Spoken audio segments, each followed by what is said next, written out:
कहते हैं दिल्ली का रास्ता उत्तर प्रदेश से होकर जाता है और हुआ भी कुछ ऐसा। इसके पहले अगर चुनाव की बात करें 2019 की, तो बीजेपी को 62 सीटें उत्तर प्रदेश से मिली थीं, लेकिन इस बार ये आंकड़ा घटकर महज 36 सीटों पर ही सिमट गया, जो कि बीजेपी और उसके घटक दलों की जो संख्या है। और ऐसे में जो गठबंधन है जिसने अच्छी खासी उत्तर प्रदेश में बढ़त बनाई और गठबंधन की 43 सीटें उत्तर प्रदेश से गठबंधन जीतने में कामयाब हो गया। अगर ओवरऑल पूरे देश की बात करें तो 289 सीटें एनडीए गठबंधन ने जीती हैं, तो वहीं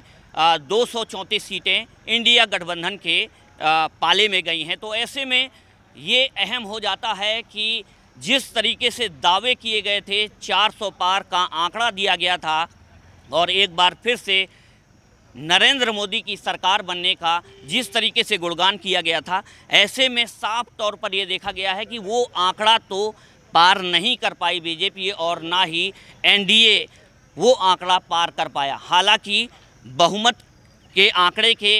ऊपर ज़रूर एनडीए पहुंचा। तो ऐसे में ये हो जाता है कि आखिरकार चूक कहाँ हो गई। जिस तरीके से दावे किए गए थे, बातें की गई थी, वो आखिरकार हवा हवाई कैसे साबित हो गए। अब ये देखने वाली बात होगी कि जिस तरीके से इंडिया गठबंधन महज 234 सीटें ही जीतने में कामयाब रहा, तो वहीं जो एनडीए गठबंधन है 289 सीटें उसने जीती हैं, तो वो सरकार बनाने में कामयाब हो पाते हैं या नहीं, ये तो आने वाले समय में तय हो जाएगा। लेकिन ये ज़रूर साफ हो गया है कि कहीं न कहीं जो गठबंधन की रणनीति थी,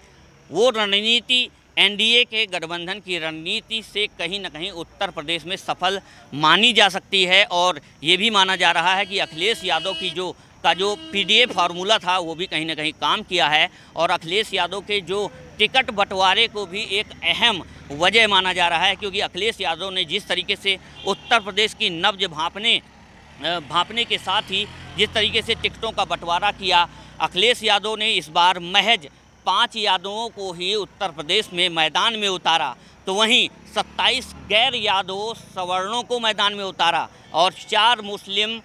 जो उम्मीदवार थे वो उत्तर प्रदेश से अखिलेश यादव ने समाजवादी पार्टी से खड़े किए। तो इसी के साथ ही एससी आरक्षित सीटों पर 15 दलितों को मैदान में उतारा था। तो कहीं ना कहीं अखिलेश यादव का ये जो फॉर्मूला था वो भी उत्तर प्रदेश में फतह की एक बड़ी वजह मानी जा रही है,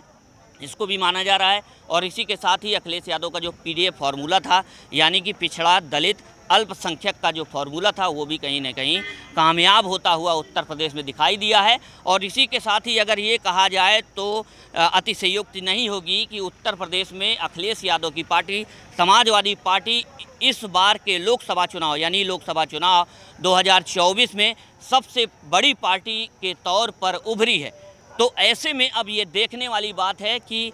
आने वाले समय में क्या गठबंधन जो कि एनडीए गठबंधन है उसकी सरकार केंद्र में बनती है, या फिर इंडिया गठबंधन कुछ करने में, क्योंकि देखा गया है कि राजनीति में सब कुछ जायज़ है, जंग और राजनीति में सब कुछ जायज़ है। तो आगे आने वाले ये समय में ही तय हो पाएगा कि इंडिया गठबंधन की सरकार बनती है या फिर एनडीए, क्योंकि एनडीए के पास अपने आप में बहुमत है, लेकिन पाला ऊँट किस करवट बदलेगा, किस करवट बैठेगा, ये तो आने वाला वक्त ही तय करेगा। लेकिन अगर बात करें समीकरणों की, तो अखिलेश यादव हो या फिर गठबंधन में रही कांग्रेस, राहुल गांधी, प्रियंका गांधी, इन सब ने इस बार अच्छा काम करने की जो कोशिश है वो की है। और कहीं ना कहीं मतदाताओं की जो नब्ज है वो अच्छे से समाजवादी पार्टी और कांग्रेस ने टटोली। और एक बड़ी वजह मैं आपको और बता दूं, ये भी एक बड़ी वजह मानी जा रही है, क्योंकि जिस तरीके से बीजेपी ने बड़ी बड़ी रैलियां करने का जो काम किया वो बीजेपी ने किया, बड़ी बड़ी रैलियों के सहारे जनता तक रूबरू होने तक, जनता तक पहुंचने का काम कहीं ना कहीं भारतीय जनता पार्टी ने किया। लेकिन कांग्रेस और समाजवादी पार्टी आपने देखी होगी कि छोटे छोटे नुक्कड़ सभाओं के सहारे मतदाताओं तक पहुंचने की जो एक कोशिश रही है वो समाजवादी पार्टी की तरफ से रही है। और इसी के साथ चाहे वो प्रियंका गांधी रही हों, एक एक दिन में 20-20 नुक्कड़ सभाएं प्रियंका गांधी के द्वारा की गई हैं, वो चाहे रायबरेली हो, अमेठी हो। और शायद यही वजह है कि जिस तरीके से देखा गया है कि अमेठी सीट से स्मृति ईरानी 1.5 लाख से ज़्यादा के अंतर से हारी हैं और इसी के साथ केंद्रीय मंत्री रही हैं स्मृति ईरानी। इसी के साथ फतेहपुर की बात करें तो फतेहपुर में भी जो नरेश उत्तम पटेल हैं वो वहाँ से जीतने में कामयाब रहे, जो कि समाजवादी पार्टी के प्रत्याशी थे, और वहाँ से साध्वी निरंजन ज्योति को अच्छी खासी हार का सामना करना पड़ा। ये तमाम वजहें थीं जिसकी वजह से कहीं ना कहीं उत्तर प्रदेश में भारतीय जनता पार्टी का कमल नहीं खिल पाया है। लेकिन इस चुनावी एक्सप्रेसवे में साइकिल जरूर दौड़ गई है और ये कहा जा सकता है कि जो फॉर्मूला है वो चाहे अखिलेश यादव का रहा हो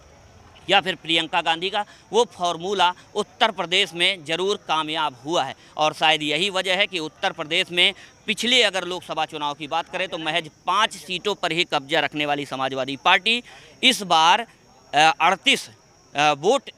सीटें जीतने में कामयाब रही है। और वहीं बसपा की बात करें तो बसपा इस बार पूरे उत्तर प्रदेश से जिस तरीके से 2019 में 10 सीटें जीतने में कामयाब रही, इस बार 0, यानी कि उत्तर प्रदेश से बहुजन समाज पार्टी का सुपड़ा साफ हो गया है। तो अगर पूरे देश की बात करें तो पूरे देश में 99 सीटें अकेले कांग्रेस जीतने में कामयाब रही है। तो इसको भी माना जा रहा है कि राहुल की जिस तरीके से भारत जोड़ो यात्रा रही, भारत जोड़ो न्याय यात्रा रही, इन तमाम यात्राओं को भी एक बड़ी वजह माना जा रहा है। समाजवादी पार्टी की अपनी रणनीति रही है और कांग्रेस की भी अपनी रणनीति रही है। और इस बार जिस तरीके से 2 लड़कों ने उत्तर प्रदेश में एक बड़ा उलटफेर किया है, तो ये भी माना जा रहा है कि आगे आने वाले विधानसभा चुनाव में भी कुछ अगर खेल हो जाए तो कुछ बड़ी बात नहीं होगी।